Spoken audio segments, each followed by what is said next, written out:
ایسی اصل نہیں ہے کہ یہ حلوہ حضرت اویس قرنی رضی اللہ تعالیٰ عنہ نے مطلب ان کے نام سے ہی یہ حلوہ منسوب کیا گیا ہو کہ انہوں نے اس کو کھایا اور انہی کے نام سے فاتحہ دلائی جاتی ہے۔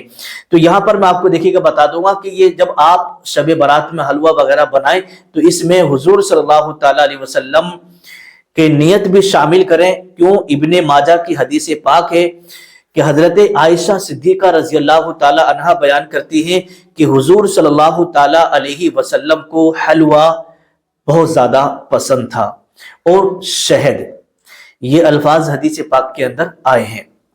تو یہ مفہوم حدیث ہے کہ حلوہ اور شہد حضور صلی اللہ تعالی علیہ وسلم کو بہت زیادہ پسند تھا۔ جب بھی آپ شب برات میں فاتحہ کریں تو حضور صلی اللہ تعالی علیہ وسلم کا نام بھی اس میں شمار کریں اور حضور صلی اللہ تعالی علیہ وسلم کی بارگاہ میں یہ حلوے کا نذرانہ پیش کریں۔ اب آئیے گا ہم چلتے ہیں اس طرف، کیا حضور صلی اللہ تعالی علیہ وسلم کے غزوہ احد میں دندان مبارک شہید ہوئے تھے یا نہیں ہوئے تھے؟ حدیث پاک کے حوالے سے میں آپ کی خدمت میں رکھنے کے لیے جا رہا ہوں۔ دیکھیے گا فتاوی شارح بخاری کے اندر حضرت علامہ مفتی شریف الحق امجدی رحمۃ اللہ تعالی علیہ فرماتے ہیں کہ یہ روایت بالکل موضوع اور من گھڑت ہے کہ حضرت اویس قرنی رضی اللہ تعالی عنہ نے یہ سنا کہ غزوہ احد میں حضور صلی اللہ تعالی علیہ وسلم کے دندان مبارک شہید ہوئے تو انہوں نے اپنے دانت توڑ ڈالے۔ یہ روایت بالکل موضوع اور من گھڑت ہے، ایسا نہیں ہے۔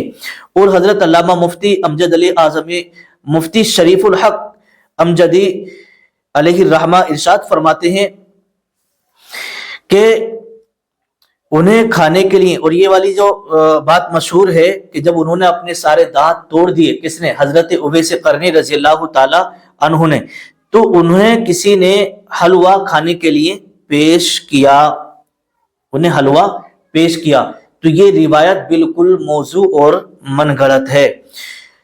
اور فتاوی شارح بخاری میں یہ لکھا ہے کہ یہ بات بھی مشہور ہے کہ حضرت اویس قرنی رضی اللہ تعالیٰ عنہ نے جب یہ سنا کہ حضور صلی اللہ تعالیٰ علیہ وسلم کا دانت شریف جنگ احد میں شہید ہو گیا تو آپ نے اپنے سارے دانت حضور کی محبت میں شہید کر ڈالے، پھر آپ کے لیے اللہ تعالیٰ نے کیلا پیدا کیا۔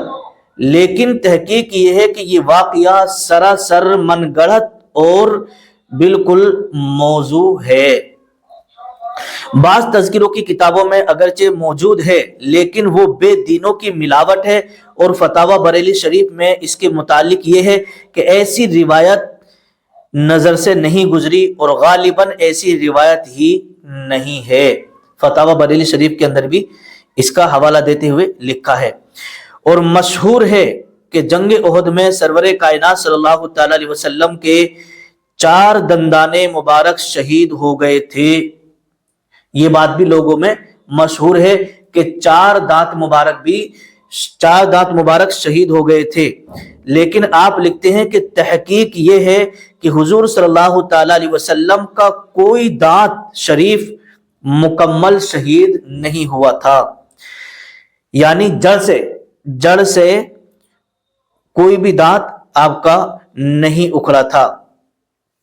اور آگے فرماتے ہیں اس حوالے سے شیخ محقق عبدالحق محدث دہلوی فرماتے ہیں کہ سرکار دو عالم صلی اللہ تعالی علیہ وسلم کے دانت ٹوٹنے کا ہرگز یہ معنی نہیں ہے کہ جڑ سے اکھڑ گیا ہو۔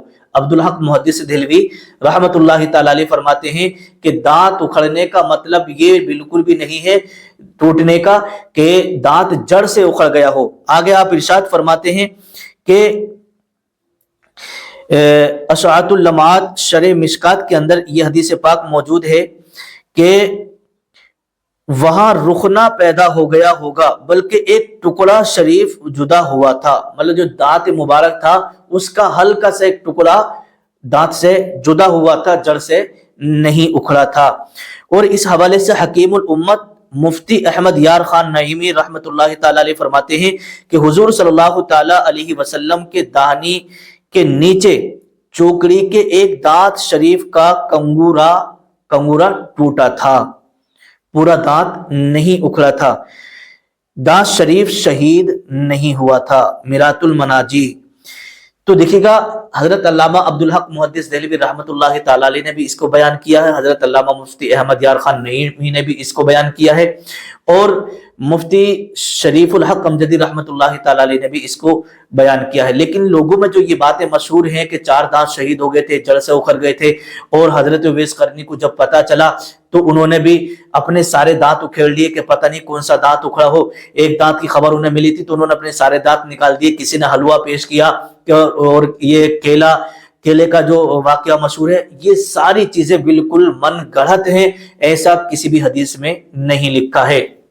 تو میرے پیارے عزیز دوستو، آپ شب برات میں جو حلوہ بنائیں اس میں حضور صلی اللہ تعالی علیہ وسلم کے نام سے جو ہے فاتحہ دلائے، اپنے مرحومین کے نام سے، حضرت اویس قرنی کے نام سے، جتنے بھی اپنے صحابہ ہیں، تابعین ہیں، تابعات ہیں، ازواج مطہرات ہیں، اہل بیت اطہار ہیں، شہداء کربلا ہیں، تمام کے نام سے فاتح خوانی کا اہتمام کریں۔ جتنی حقیقت تھی وہ میں نے ساری آپ کے سامنے حدیث پاک کی روشنی میں پیش کر دی۔ آپ اسی طریقے سے آپ کو فاتح خوانی شب برات میں کرنا ہے۔ ہم سب کو زیادہ سے زیادہ شب برات میں ایصال ثواب کرنے کی توفیق عطا فرمائے، اور اس رات میں جاگ کر کے عبادت کرنے کی توفیق عطا فرمائے۔ السلام علیکم ورحمۃ اللہ وبرکاتہ۔